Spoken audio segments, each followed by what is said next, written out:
তারপরে ওই যে শিখালাম তোমাদেরকে যে দেন যখনই থাকবে, এটা এরকম প্রশ্ন আরও অনেকগুলো এসেছে, তুমি মনে রাখবা যে দেন যখনই থাকবে তখনই আমাদের কারেক্ট অ্যান্সার হয়ে যাবে কম্পারেটিভ ফর্ম।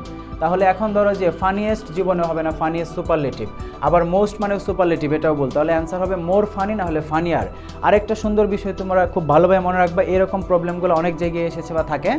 মনে রাখবা যেগুলা কম্পারেটিভ ওয়ার্ডের সাথে ইয়ার যুক্ত করা যায় ওখানে কিন্তু আর মোর নেওয়া যাবে না। মোর কখন নিতে হবে, যে মোর ইম্পর্টেন্ট, ইম্পর্টেন্টের সাথে তো ইয়ার যুক্ত করা যাবে না। বিউটিফুলার সাথে ইয়ার যুক্ত করা যায় না, যে বিউটিফুলার, তখন বিউটিফুলের সাথে নিতে হবে মোর বিউটিফুল। এখন ফানির কম্পারেটিভ ফর্ম ফানিয়ার, স্মার্টের কম্পারেটিভ ফর্ম স্মার্টার, স্পাইসির কম্পারেটিভ ফর্ম স্পাইসিয়ার, তাহলে তুমি ওখানে তার মোর নিতে পারবা না। মোর সেখানেই কম্পারেটিভ হিসেবে নিতে হবে যেগুলোর সাথে আর যুক্ত করা যায় না। তাহলে এখানে মোর ফানি মূলত ভুল করানোর জন্য দিচ্ছে, অ্যান্সার হবে ফানিয়ার দেন, এটাই কারেক্ট অ্যান্সার। তারপরে ধরো 4 নম্বর প্রশ্ন, এটা এসেছে ডি ইউনিটে 12-13 সালে, বলছে যে কোনটা কারেক্ট, কোন অপশন।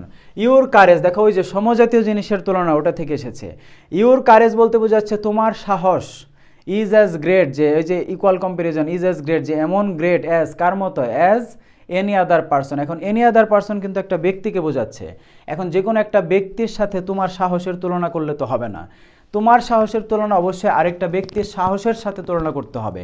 তাহলে এখানে ইউর কারেজ তো দেওয়া আছে, এটা আমাদের চেঞ্জ করার কিছু না। এখন এনি আদার পারসন না বলে বলতে হবে যে is as great as the courage of any other person. তো দি কারেজ তো আর বলা থাকবে না, তখন বসবে দ্যাট অফ। ওই যে স্যালারিটা, তার স্যালারি আরেকটা মানুষের স্যালারি চাইতে, তখন দ্যাট অফ বসালো। আরেকটা পুলিশম্যানের ডিউটিজ, আরেকটা ধরো যে একটা টিচারের ডিউটিজ না কি এখানে দেওয়া ছিল, ওটার সাথে আমরা দোজ অফ বসালাম। তো এখানে তো আর আবার বারবার কারেজ দেওয়া থাকবে না, তো এখানে সব পার্সন সব বাদ, এখানে হবে that of any other person.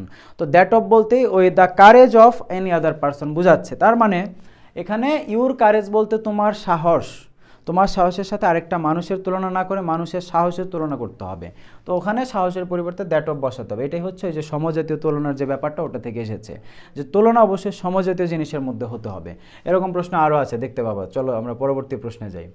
এই যে এটা আমাদের ওই যে আবার ধরো যে থেকে এসেছে যে কম্পারেটিভের যে ব্যাপারটা, এটা এসেছে বি ইউনিটে 14-15 সালে। এই যে দেন আছে, তুমি মনে রাখবা দেন থাকা মানে কম্পারেটিভ। দেন যেহেতু আছে এখানে কম্পারেটিভ হবে। এখন গ্লুমিয়ার তো কম্পারেটিভ দেওয়াই আছে, এখন যেহেতু গ্লুমির সাথে ইয়ার যুক্ত করাই আছে, কম্পারেটিভ অলরেডি আছে।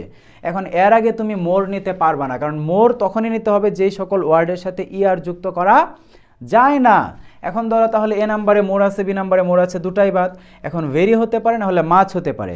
অ্যাডজেক্টিভ অ্যাডভার্বের লেকচারে আমরা শিখেছিলাম ভেরি মাছের একটা পার্থক্যে, যে কম্পারেটিভ ফর্মে ভেরি বসে না, ভেরি বসে পজিটিভ ফর্মে। কম্পারেটিভ ফর্মে বা কম্পারেটিভ ডিগ্রি থাকলে মাছ হবে। সো এখানে যেহেতু গ্লুমিয়ার মানে কম্পারেটিভ ইয়ার যুক্ত আছে বা দেন দেখে বুঝতে পারছে কম্পারেটিভ সেন্টেন্স, তখন অবশ্যই ভেরি বসবে না, বলতে হবে মাছ, যে দ্য ওয়েদার ইজ মাচ গ্লুমিয়ার। আশা করি বুঝতে পারছো, এবং এগুলো কিন্তু গুরুত্বপূর্ণ প্রশ্ন, একই টাইপের অনেকবার এসেছে। অফ দ্য টু বয়েস, ওই যে আমরা দেখলাম যে কম্পারেটিভ ওয়ার্ডের সাথে দি বসে না, দি বসে সুপারলেটিভের আগে, যে দি স্মার্টেস্ট, দি বেস্ট এরকম। কিন্তু এখানে অফ দি টু থাকলে আমরা শিখলাম লেকচারের স্লাইডেই যে দি বসানো যাবে। তখন আমরা বলতে পারবো যে অফ দ্য টু বয়েস, দুইজন ছেলের মধ্যে লতিফ ইজ মোর ইন্টেলিজেন্ট। তখন আর মোস্ট ইন্টেলিজেন্ট বলা যাবে না, তখন বলতে হবে মোর ইন্টেলিজেন্ট। ওই যে অফ দি টু থাকলে কম্পারেটিভ বসে বা কম্পারেটিভের সাথে দি বসে, এখানে দি বসানোর কোনো বিষয় না।